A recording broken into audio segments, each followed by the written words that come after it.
speculation by experts that female leaders across the globe have been more effective at containing COVID has now been proven. The new analysis shows that countries led by women, such as Germany's Angela Merkel, New Zealand's Jacinda Ardern, Bangladesh Prime Minister Sheikh Hasina Wajed, helped their countries to save more lives than those led by men. The study paired similar-sized countries with comparable populations. Results show that at the start of the epidemic, women leaders reacted faster, locked down sooner and suffered fewer deaths from the virus than their male counterparts.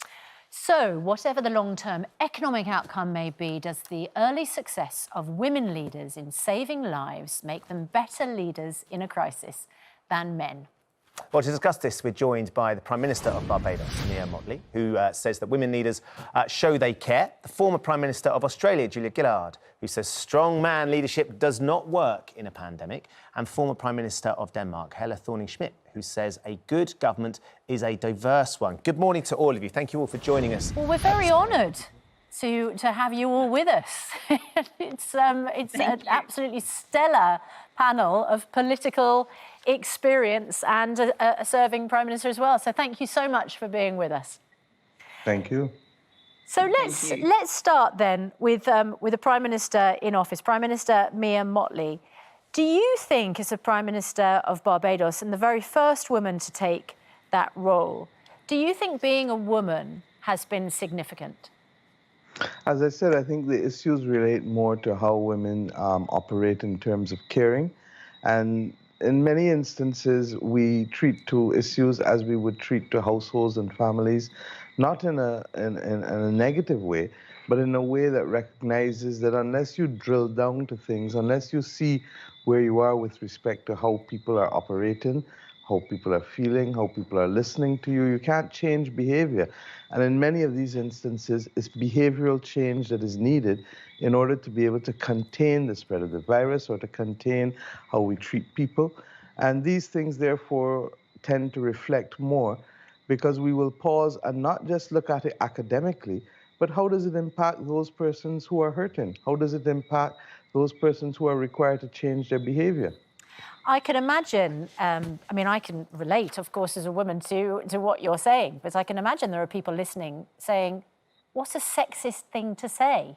Because if you saw the flip side of that, if you said, well, men are better in a crisis because they're not bogged down with stuff at home and family, and they're much more used to tough, high-level negotiations, that makes them better leaders.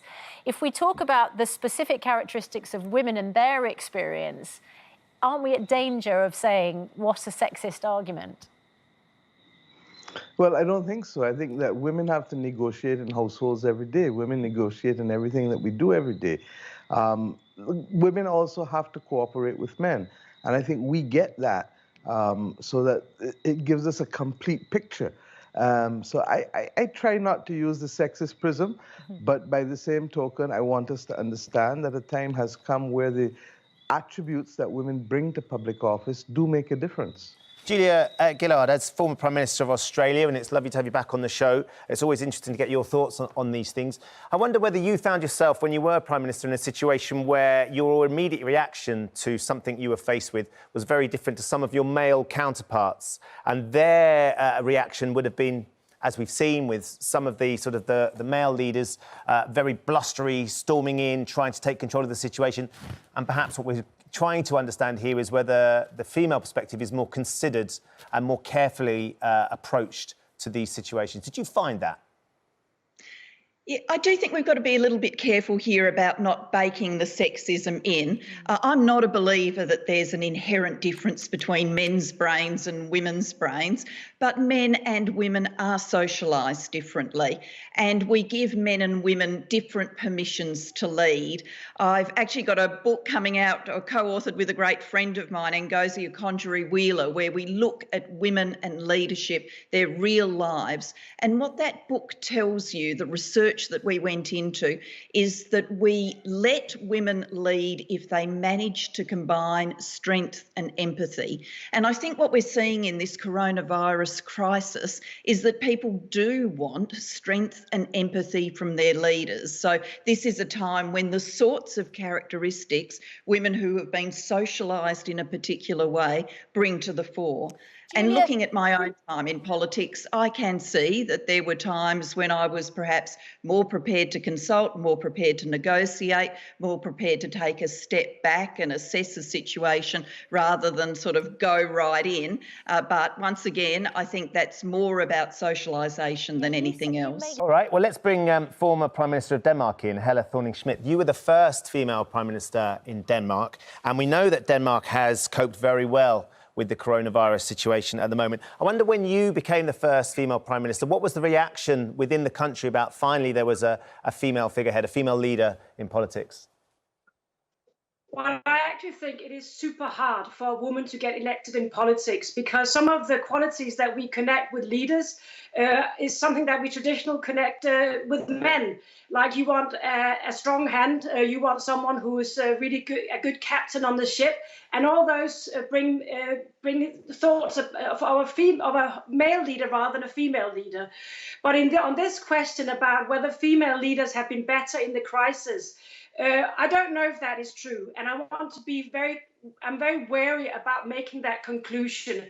But what I do know is true is when we are seeing the strong men leaders like Bolsonaro, like Trump, and of course to a certain extent Johnson as well, we have seen why they failed, and I think they failed because they didn't have a good cocktail of decision making. And what is that cocktail?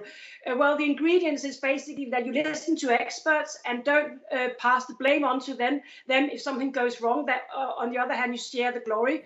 That you listen to other people in general. That you listen to the opposition, to interest groups. It could be teachers, it could be the aviation industry. That you listen to other interests and actually properly listen. The third thing is, do you think women are better at listening? I think women, when they go into a cabinet, and particularly as leaders, they bring diversity. And I think when you bring diversity, you also bring a sense of listening. And you don't think that you have all the answers yourself. And women, just by being women in a government, bring that diversity. Would you say that about Margaret Thatcher and Theresa May? Would they have handled this crisis better than Boris Johnson, President Trump, for instance? I actually think Theresa May would have handled it better than Boris Johnson, but I have to say it's not that hard to handle it better than him, so I think almost anyone could have done it. But that's a side remark. But what I'm seeing is that when you have really non-diverse teams, like, for example, Johnson have now, where people are selected because their loyalty to him and because their stance on Brexit, then you bring in zero diversity, and that actually brings on bad decision where you don't have to listen to anyone else. I think these kind of decisions where you take in a crisis, they have to be firm, they have to be hard, but they have also to be based on empathy and really understanding people's worries and fears in a pandemic like this. And that is when you need to just open your ears and listen and not see the whole exercise, and not see the whole handling as a PR exercise. Okay. Yeah. We must leave it there, but it's, as I say, it's a privilege to talk to three such powerful women with so much political knowledge between you. Thank you so much for being with us this morning.